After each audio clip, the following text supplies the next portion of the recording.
압박과 서름에서 건지소서. 사장님 너무 귀합니다.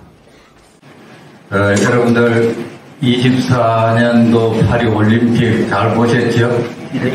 정말로 끈끈하고 무더운 그런 여름에 그 무더위를 확 날립니다.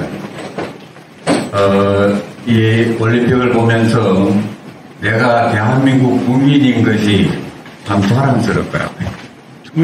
언젠가 우리 박예민 집사님하고 말씀을 드렸는데, 저는 성남에서도 1등 못하는데, 우리 금토동, 조그마한 그런 금토동에서도 1등 못하는데, 세계의 1등. 대단하지 않습니까? 세계 지도를 보면은 우리나라가 땅콩만 합니다. 그런데 그것도 반쪽, 그 남한에서 이렇게 우리 그 아들, 딸들이 참 세계의 깃발을 흔든 그런 모습, 저력이 대단하다고 생각이 돼요. 그러면서 제가 생각에 정치만 좀 잘하면 좋겠다 하는 생각이 들어요. 정치가 문제예요. 여러분들 114년 전 1910년도 경술련 잘 아시죠?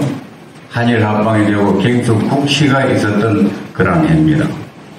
경술련 8월 29일에 이 나라는 전쟁에 패한 것도 아닌데 강도에게 강탈당하듯이 나라를 빼앗겼습니다. 우리가 너무도 잘 아는 그런 이야기. 가만히 앉아서 나라를 빼앗겼어요. 그것은 귀족들이 부패해서 그랬고 정치 지도자들이 제대로 일을 못해서 그랬다. 그렇게 평가를 합니다. 그런 형편이니까 백성들은 기댈 곳이 없어서 우상을 섬겼어요.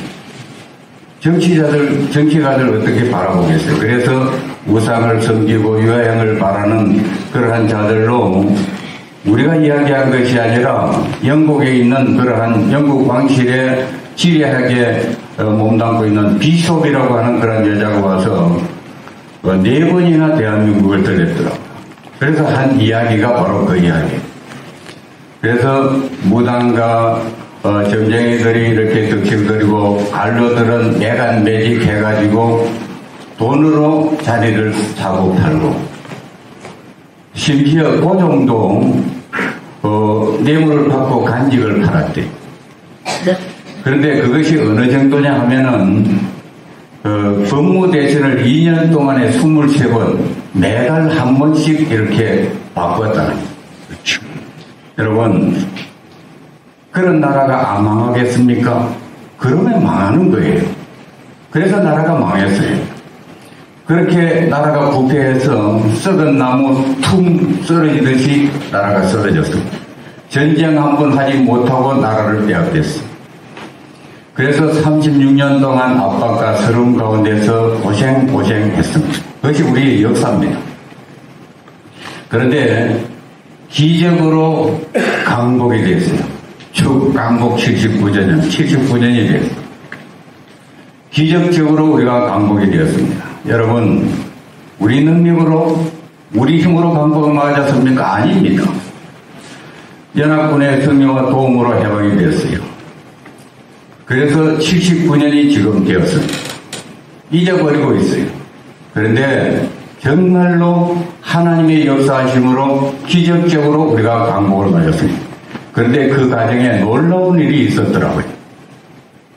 해방 2년 전에 카이로에서 루스벨트 그리고 처칠 장개석이 회담을 했어요. 우리가 잘 알죠. 배웠던 그런 이야기입니다.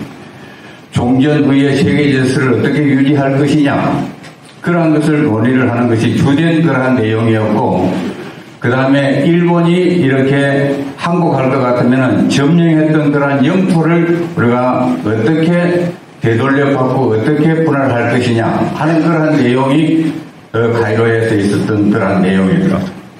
그런데 당시에 그 루스벨트가 장개석에게 제안을 해요. 우리와 같이 그러한 강제 병합되던 루크 열도, 제가 인터넷 찾아보니까 루크 열도가 일본 남서에서부터 저 타이완까지 쭉 연결된 열도더라고요. 오키나와를 포함해서 140여 개의 그러한 섬들로 구성된 그러한 곳이 루쿠이 열도인데, 루쿠이 열도는 이 나라 저 나라가 점령을 했더라고. 중국에서 명나라가 점령을 하고 일본이 그렇게 병합하고 이러한 상태에 있었는데, 그래서 그 루스벨트가 장개석에게 당신네 나라한테 조공 바치던 나라니까 너 그거 가져, 이렇게 이야기했다는 거예요. 그런데 장개석이 노합니다. 희한하죠? 노했습니다.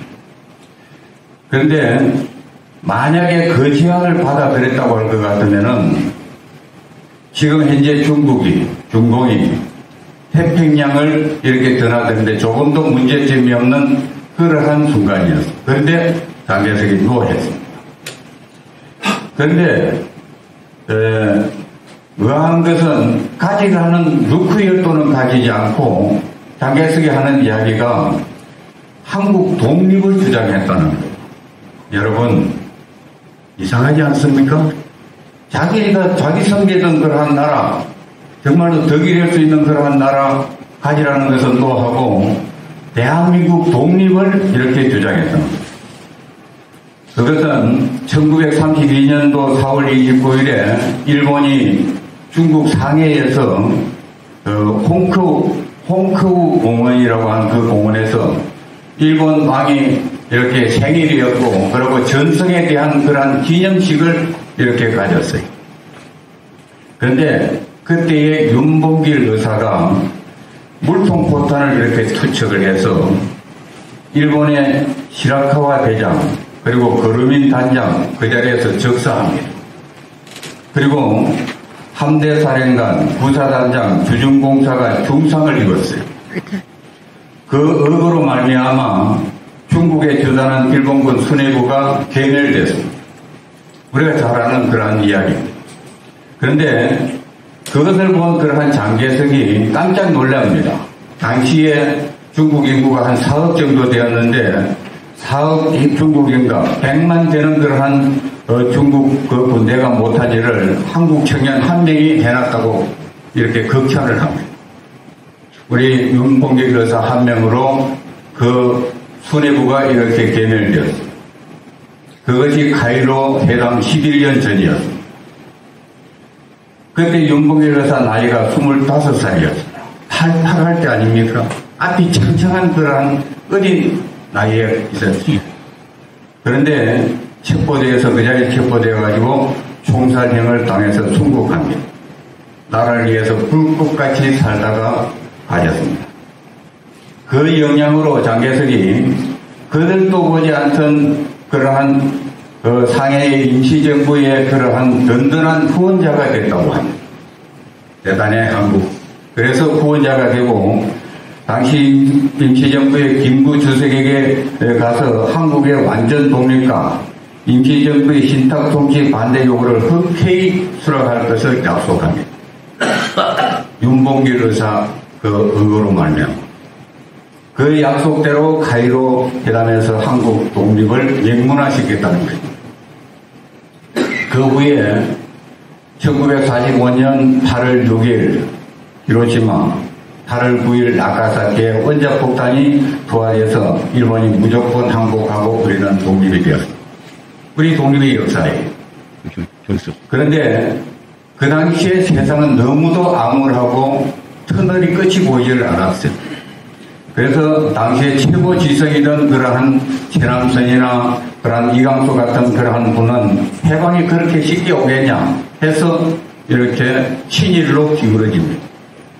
그런데 여러분, 윤동주 시인, 너무도 우리가 잘 아는 그러한 분입니다. 윤동주는 해방의 여명을 노래하고 지조를 지키다가 해방 6개월 전에 국가 그 감옥에서 옥사하십니다. 6개월 전. 6개월만 더 자세했으면 해방을 볼 수 있었을 텐데 6개월 전에 옥사를 하세요. 그가 대학교 4학년 때에 십자가라고 하는 그러한 시를 썼습니다. 그런데 그 내용이 이런 이야기예요. 그때가 해방 4년 전이었어요. 윤동주 시인의 그러한 미래를 보는 그러한 그 시를 한번 들어보십시오. 쫓아오던 햇빛 지금 구해당 꼭대기 십자가에 걸렸다. 햇빛이 쫓아오다가 십자가 끝에 걸렸다는 거예요. 그러면서 이어지는 그러한 시가 첨탑이 저리 높은데 어찌 올라갔을까? 여러분, 해방은 끝이 없어 보이는 그런 것 같지만은 교회가 희망이었다고 이야기했어요. 그 햇빛이 십자가 끝에 걸려있다고 이렇게 노래했어요. 그리고 다른 시에서는 새벽이 되면 나팔 소리 울릴 거이다. 새벽이 될 것에 대한 그런 이야기를 하면 새벽이 되면은 나팔 소리가 울릴 것이라고 이렇게 자기의 시를 썼죠. 제가 신학교 다닐 적에 우리 민경대 교수님 한국 기독교 역사의 대가시지 않습니까? 우리를 가르치셨어요. 그런데 그분이 이 시를 이렇게 이야기하면서 울먹이시더라고요. 교회가 희망이다. 그렇게 이야기하시면서 이 이야기를, 그 시를 차마 끝까지 이렇게 이야기를 하지 못하시더라고요. 여러분, 윤동주는 미래의 소리를 들었습니다. 십자가, 교회가 희망인 것을 노래했습니다. 그런 처절한 그러한 처절함을 겪고 난 다음에 우리가 강복이 되었습니다. 그런데 강복의 기쁨도 잠시, 저는 지금 현재 역사를 지금 이야기하고 있습니다. 강복의 기쁨도 잠시 국토는 38선으로 이렇게 나뉘게 됩니다. 그런데 남북만이 아니라 국내에서는 좌우로 나눠져가지고 극도의 그런 혼란에 빠진 것을 우리는 잘 압니다. 지금과 비슷해요. 잘 들으십시오. 그러한 혼란에 빠져서 이 나라가 공산화될 수밖에 없는 그러한 혼란의 상황에 빠집니다. 실제 2차 대전 이후에 소련군이 진주한 모든 나라는 다 공산화됐습니다. 우리도 소련이 진주한 북한은 공산화됐지 않습니까? 그래서 남한마저 이렇게 공산화시키려고 소련이 사주에서 6.25를 발발합니다. 이 나라가 풍전등화의 위기에 빠졌겠죠. 그런데도 남한은 그 험난한 역사의 소용돌이를 이겨내고 지금까지 대한민국으로 우뚝 서 있습니다. 하나님의 섭리요 역사니 우리가 그것을 기억하자는 것입니다. 그런데 거기에 빼놓을 수 없는 그런 사실이 있었어요. 신앙에 대한 그런 문제였습니다. 신앙을 가진 신념의 지도자가 있었기 때문에 가능했습니다. 성경은 하나님의 역사를 기억하라고 하십니다. 신명기 32장 7절 말씀에 보면은 역사를 기억하라고 이야기를 하십니다. 그때 일을 그 역사에 대한 그 이야기를 하면서 그때를 생각하라고 잊지 말라고 이야기를 해요. 그러면서 하는 그 이야기가 긴 그러한 노래입니다. 그런데 독수리 날개로 업어 걷는 것 기억하라고. 하나님께서 이스라엘의 강야를 걷는 것이 독수리 날개로 업어 걷는 같은 그 역사 기억해. 이것이 신명기 32장에 나오는 그러한 노래예요. 우리가 아시는 대로 1919년, 17년에 볼셰비키 혁명이 일어나요. 그러자 온 세계가 열광하고 전 세계가 붉게 물들어있습니다. 그 당시에 그 세계 지도를 보면은 새빨갈 정도로 공산화되어 갔습니다. 그런 때에 세계 최초로 공산주의는 망할 수밖에 없다고 예측한 지도자가 있었습니다. 그분이 이승만입니다. 여러분, 그가 볼셰비키 혁명 6년이 지난 다음 1923년도에 공산당의 부당에 대한 그러한 거를 태평양 지에 게재를 해요. 그 내용을 요약하면은 한 5가지로 요약할 수 있는데 이런 내용이에요. 재산을 나누어 가진다. 그 재산을 나누어 가질 수 있다고 이렇게 서전했으니까 재산을 나누어 가진다. 게으름뱅이가 가득할 것이다. 자본가를 없앤다. 상공업 발달이 정지돼서 나라가 쾌락할 것이다. 지식개혁을 없앤다. 모두 우매해서 소망을 잃을 것이다. 종교를 획파한다. 덕과 의가 타락해서 정의가 사라질 것이다. 그리고 정부와 군사와 국가사상을 없애고 소련만 믿는다. 결국 배반당할 것이다. 이것이 그때의 이승만 대통령, 이승만 씨가 기재한 그런 내용이었습니다. 당시 세계는 모두가 공산, 평등, 이런 그런 말에 그것이 바로 파라다이스인 줄 알았어요. 아, 이게 정말 우리가 바라는 그러한 세대가 오는 모양이다. 이렇게 이야기를 했어요. 그런데 이승만은 그것은 나가는 길이라고 이야기해요. 그런데 여러분, 지금도 그것을 외치는 그러한 사람들이 있어요. 한심하지 않습니까? 그게 동조하는 그러한 세력들이 많아요. 우리가 정신 차려야 됩니다. 여러분, 거부 24년 뒤에 트루만이 공산주의자들과는 함께할 수 없다고 트루만 닥터린을 이렇게 발표를 했습니다. 그런 트루만을 세계 공산화를 막은 위대한 지도자라고 이렇게 칭했습니다. 그런데 그 트루만이 그 이야기를 하기 24년 전에 공산당은 멸망할 것이다 이렇게 예언한 분이 이승만 대통령이었습니다. 그 당시에 온 세계가 공산주의에 열광하던 때였습니다. 아시아에서 오직 대한민국만이 자유민주주의 국가로 남았습니다. 그뿐입니까? 그 후에 우리 대한민국은 전쟁의 잿더미를 딛고 우뚝 일어섰습니다. 지금은 온 세계가 열광하는 그러한 나라가 되었습니다. 한국말로 젊은이들이 떼창을 부릅니다. 보면서 우리가 감동되지 않습니까? 대한민국을 무지개 나라라고 한번 가보고 싶다고 그런 나라가 되었습니다. 그런데 똑같이 시작한 그러한 반쪽, 그 반쪽은 원한의 행군으로 굶어 죽어가고 있습니다. 어떻게 이럴 수가 있을까? 여러분 한번 생각해 보셨습니까?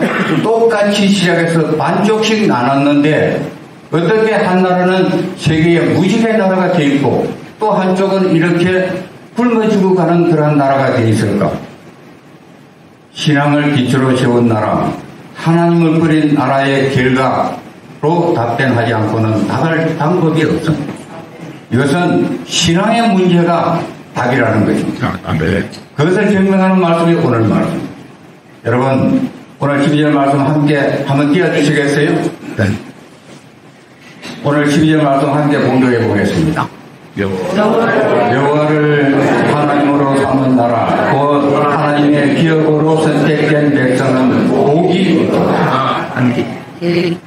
하나님을 여호와 하나님을 자기 하나님으로 삼은 나라 하나님의 그러한 기업으로 선택된 그러한 백성이 복이 있다고 이야기합니다. 네. 북한의 김일성은 1949년 9월 9일 공산주의 국가를 세우고 6.25를 일으켜서 온 국토를 피로 물들였습니다. 그러나 이승만은 1948년 8월 15일 자유민주주의 정부를 수립했습니다.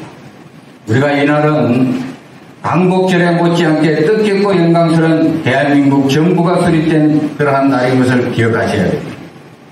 우리는 이날에 담겨있는 신앙의 뿌리와 하나님의 섭리를 기억해야 됩니다. 이승만이 박영호와 관련된 그런 고종폐위 업무에 연루됐다는 것으로 인해서 24살에 한성감옥에 갇혀서 5년 7개월 동안 그곳에서 사형수로 수감이 되었습니다. 얼마나 그 젊은 나이에 이제 내가 죽는구나 얼마나 공포와 절망에 빠졌겠어요. 그런데 그때에 그 이승만이 아펜실러의 설교가 생각이 나서 성경을 좀 보내줄 수 없느냐 이렇게 요구를 해요. 그래서 에디슨 선교사가 넣어준 그런 영어 성경을 읽기 시작을 합니다. 그 영어 성경을 읽고 평강을 되찾게 돼요. 그렇게 공포심에서 언제 죽을지 모르는 그러한 그 공포에 사로잡혀 있던 그가 성경을 읽고 평강을 되찾습니다. 그래서 그리스도인이 돼요. 그리고 함께 고객 중인 잘 아는 이름 이상재를 비롯해서 40명에게 복음을 전합니다. 자기가 그 복음을 듣고 다른 사람에게 복음을 전해요. 감옥이 우리 조선 대한민국이 설립될 그 당시에 지도자들에게 복음을 전하는 그러한 장소가 됐다는 거죠. 이게 예산 일입니까? 하나님께서 간섭하셨죠. 그 고난과 어려움 가운데서 하나님의 말씀으로 평강을 얻고 하나님의 말씀으로 소망을 얻는 그 기회를 주어주셨다는 것 말씀 준비하면서 감동이 되더라고요. 그 일을 알고 선교사들이 적극적으로 청원해서 이승만은 사형에서 이렇게 종신형으로 감행이 됩니다. 그래도 생명은 이렇게 살아갈 수 있는 종신형으로 감행이 돼서 그때 이승만에게 목표가 생겼다는 것입니다. 목표가 생겼습니다. 그 목표가 기독교 문명으로 나라를 세울 목표였습니다. 기가 막힌 역사지 않습니까? 그 감옥에서 죽음을 두려워하는 그러한 어려운 그런 속에 있으면서 말씀을 듣고 이 나라를 기독교 국가로 세워야 되겠다는 그 목표를 가지게 됐다는 거예요. 그래서 그런 옥중에서 독립정신이라고 하는 그런 글을 이렇게 쓰는데 기독교 국가의 꿈을 제시합니다. 이런 이야기예요. 세계 문명이 기독교를 사회 근본으로 삼고 있는데 우리나라도 쓰러진 데서 일어나 싹을 틔우려면 기독교를 근본으로 삼지 않고는 그 목적을 못 이룰 것이다. 그러므로 우리는 기독교를 모든 일의 근원으로 삼아 자신보다 다른 사람을 위해서 살자는 그러한 글이에요. 여러분, 기독교를 근원으로 삼아, 기독교를 근원으로 삼아 기가 막히지 않습니까? 그 감옥의 훈련이 그 지도자에게 기독교에 대한 그런 갈망을 갖게 했다는 거예요. 그 후에 선교사들이 끈질기게 청원을 합니다. 그래서 석방이 되고 석방이 되는데 그때에 석방에 대해서 외국에 유학을 갈 때에 원더우드, 게일, 벙커, 질레트, 스크랜트, 프레스턴 이러한 사람들이 합심해서 이렇게 그 청원서를 써줘요. 청원서를 써주는데 그 청원서에 옥중에서 전도한 그러한 내용을 기록해요. 그리고 장차 한국의 그 복음 전파의 그런 기수가 될 그러한 분이다. 이렇게 추천서를 이렇게 써서 미국으로 이동을 합니다. 그분이 역사의 주관자이신 하나님을 여호와를 자기 하나님으로 삼는 나라 곧 하나님의 기업으로 선택된 백성은 복이 있도다. 오늘 10편 33편 12절 그 말씀을 대한민국 정부설의 건국의 그러한 말씀으로 삼았다는 것 기가 막히지 않습니까? 네. 그 죽음의 고통 가운데서 하나님을 자기 하나님으로 삼는 그러한 나라 그것을 근거로 삼았다는 것. 생각하면은 하나님의 섭리에 감사드리지 않을 수 없어요. 그렇게 이 나라는 애국가 가사처럼 하나님이 모아서 우리나라 만세입니다. 다른 나라에 있을 수 없어요. 오늘 아침에 새벽예배를 들으면서 그 예배 가운데 그런 이야기를 하더라고요. 전 세계에 새벽에 이렇게 깨어서 기도하는 나라는 대한민국밖에 없다. 통성으로 기도하는 그런 통성기도라고 하는 말이 그것이 고유명사가 되었다. 특별한 그런 일이 있을 것 같으면 큰 소리로 부르짖지만은 다 쭈물쭈물 기도하는데 대한민국만이 부르짖어 기도하는. 여러분 부르짖어 기도하는 이유가 뭡니까? 내가 달라고 하는 그것이 하나님께서 이렇게 허락하신 거예요. 내게 부르짖어라. 예레미야 33장 말씀이지 않습니까? 내게 부르짖어라. 내가 응답하겠고 내가 알지 못하는 크고 비밀한 것을 내게 보일 것이라. 우리는 그러한 민족이에요. 여러분, 그래서 오늘 우리가 대하는 20편 33편은 국가적인 이게 제했던 이스라엘이 하나님의 도우심으로 재난을免게 돼서 감사로 쓴 시가 바로 10편 33편입니다.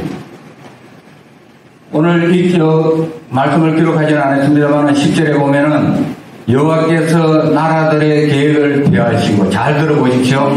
여호와께서 나라들의 계획을 폐하시고 민족들의 사상을 무효하게 하신다는 그런 역사적인 그런 체험에 대해서 먼저 기록을 해요. 그리고 11절 말씀에 여호와의 계획은 영원히 쓰고 그의 생각은 대대에 이르리로다. 하나님에 대한 미래의 소망을 노래하고 있습니다. 여러분, 제가 지금까지 이야기한 우리가 지나온 역사 그대로지 않습니까? 우리를 넘어뜨리려고 하는 그러한 힘으로 사상으로 무너뜨리려고 했던 그러한 데 우리가 꿋꿋이 설 수 있었던 것 그렇게 그 근거로 체험적인 근거를 이야기하고 난 다음에 오늘 12절 말씀 여호와를 자기 하나님으로 삼은 나라 곧 하나님의 기업으로 선택된 자는 선택된 백성은 복이 있도다. 여러분 마음에 담으시길 바라요. 이거는 나라만의 이야기가 아닙니다. 가정의 문제, 개인의 문제도 해당이 됩니다. 무슨 말씀입니까? 여호와를 자기 하나님으로 삼으면은 하나님은 그를 자기 기업으로 선택하겠다는 이야기. 여러분, 대기업에 우리가 선택되기만 해도 얼마나 복이 됩니까? 그런데 우리가 하나님을 부르고 하나님을 우리 그 하나님으로 삼기만 할 것 같으면 하나님이 내 기업이야 책임져 주시겠다는 거예요. 이런 복이 어디 있습니까? 그것이 우리 대한민국이 정부가 수립될 때 근거가 됐다는 이야기. 자랑스럽고 떳떳하지 않습니까?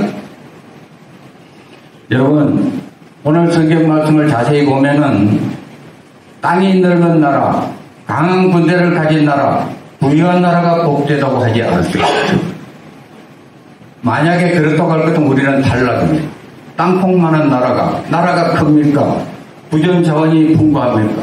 우상 숭배로 가난과 질거로 이 백성이 예전에는 소망이 없던 그런 나라였어. 다른 나라에서 와서 보니까 정말로 소망 없는 그런 나라였어요. 그런데 복음을 듣고 하나님을 섬긴 후로 하나님이 붙드시고 인도하셔서 하나님이 하나님의 기업으로 삼은 나라가 되니까 꿈의 나라가 되었습니다. 할렐루야지 않습니까? 네. 역사가 그것을 증명하고 우리가 겪고 아는 그러한 바입니다.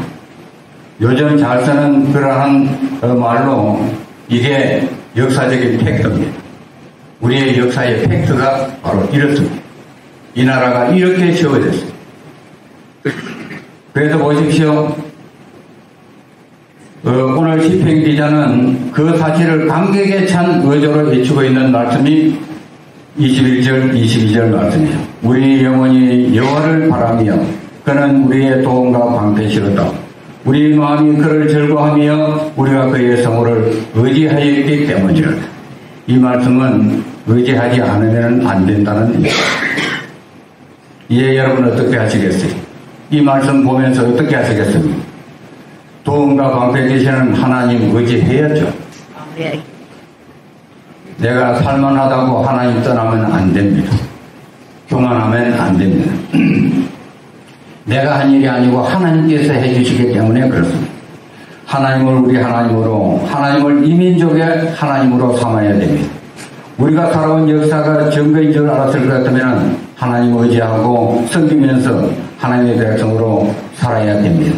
이게 오늘 하나님 우리에게 주시는 메시지입니다. 마음에 새길 수 있기를 바라겠습니다. 그리고 다음 세대도 그런 백성으로 살아갈 수 있도록 가르치고 전해야 됩니다. 그것이 갈렙교가 모인 이유입니다.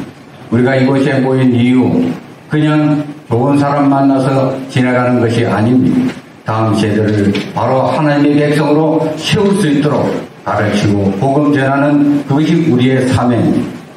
오늘 우리는 이 나라의 강복과 이 나라의 주권을 되찾기 위해서 1919년 임시정부 설립에서 시작해서 1948년 대한민국 정부 설립 완성된 대한민국이 이렇게까지 신앙의 터 위에 이 나라를 세워주신 하나님 앞에 감사하고 하나님을 우리 하나님으로, 하나님을 이 백성의 하나님으로 삼고 살아가시기 바랍니다. 그래야 나도, 가정도, 나라도 살기 때문에 그렇습니다. 좋으신 아버지 하나님 감사합니다. 강복 79주년을 맞으면서 하나님께서 이 나라에 어떻게 역사하셨는지 바라보고 어떻게 하여 주시니 감사합니다. 이제 하나님 바라보며 달려가는 저희들 되게 하여 주시옵소서. 하나님만 섬기며 하나님을 우리 하나님으로 삼는 그러한 자들 되게 하여 주시옵소서. 부족하고 가장 미천한 저희들이 있지만 하나님을 나의 하나님으로 삼으니까 하나님께서 이 백성의 복을 물붓듯이 부어주셔서 열방 가운데 웃듯이 세워주신 것은 그 빚진 마음으로 하나님의 복음을 전할 수 있는 그런 사명이 있음을 깨닫게 하여 주시옵소서. 이제는 나이는 늙었지만은 몸도 쇠약하지만은 하나님께서 주신 이 복음의 메시지를 듣고 끝까지 복음 전하며 하나님의 사명자로서 살아가는 저희들 되게 하여 주시옵소서. 하나님, 오늘도 빈손으로 나오지 않고 귀한 예물 주님 앞에 드립니다.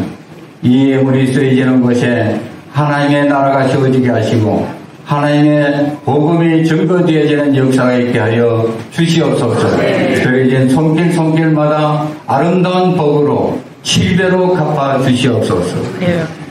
이제는 우리 주 예수 그리스도의 은혜와 하나님 우리 아버지의 크신 사랑과 성령님의 감화 감동 역사하시며 오늘 말씀 듣고 우리 하나님을 나의 하나님으로 삼고 살아가기로 다짐하는 우리 갈레평 모두에게 이제로부터 영원히 함께할지어다. 아멘.